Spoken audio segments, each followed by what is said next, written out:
Bem-vindos ao PHP, continuamos a falar sobre tipos e aquilo que é o mais básico na linguagem, neste caso as variáveis, e neste caso falámos no vídeo anterior sobre o tipo inteiro.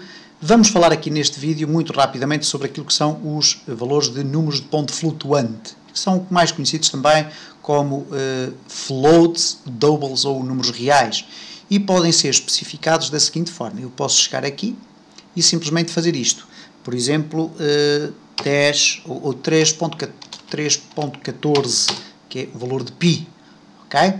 Ora, e neste caso, quando eu for apresentar aqui o meu texto, cá está 3.14. E, portanto, neste caso estamos a definir aqui um valor que tem casas decimais, neste caso duas casas decimais, ok?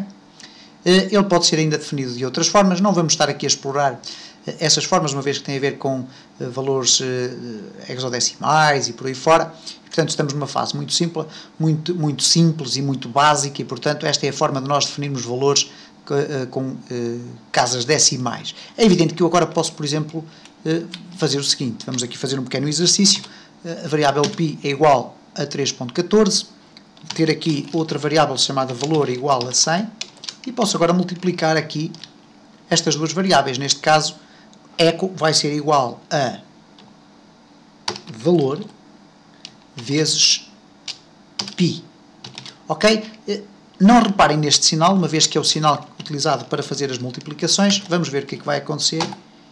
E cá está então 3.14. Uma vez que aqui temos 100, vamos colocar aqui um valor completamente impensado e reparem, cá está a multiplicação a resultar, e reparem que há aqui uma casa decimal que resultou desta operação e, portanto, como podem ver, facilmente nós conseguimos definir valores com números flutuantes, isto é, com casas decimais. Ora, um dos aspectos relacionados, ou intimamente relacionados com os valores do tipo float, é o facto de eles serem imprecisos por natureza, isto é, o valor 3.14, que eu disse ser o valor de π, na realidade não é 3.14, é 3.14 qualquer coisa, por aí fora, que eu agora não tenho presente o número de π.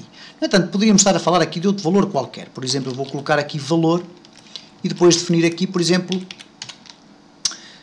3,400 qualquer coisa. 3, não, 3 ponto. Atenção, utiliza subponto. Ora, o que acontece é que estes valores, quando forem usados em operações matemáticas, eles vão sofrer aqui de algum tipo de perda, porque depois, se eu quiser arredondar estes valores, por exemplo, a duas casas decimais, é evidente que ele vai ter que seguir alguns princípios básicos da matemática em questões de arredondamento. E nós iremos depois, a seu tempo, ver de que forma é que existem algumas funções que nos permitem arredondar estes valores. Portanto, isto apenas para dizer que nunca é demais relembrar que é preciso ter algum cuidado a utilizar este tipo de valores, porque o resultado final das operações matemáticas realizadas com estes valores pode não ser absolutamente exato, caso nós não controlemos então a forma como estes valores são apresentados. E desta forma ficaram aqui apresentados então os valores ou as variáveis do tipo com número de ponto flutuante, que é o caso, neste caso, casas decimais. Para quem tem conhecimentos de programação, são variáveis do tipo float ou doubles, ou então números reais, para quem quiser perceber melhor. No próximo vídeo vamos falar sobre outro tipo de variáveis, que são as variáveis do tipo string.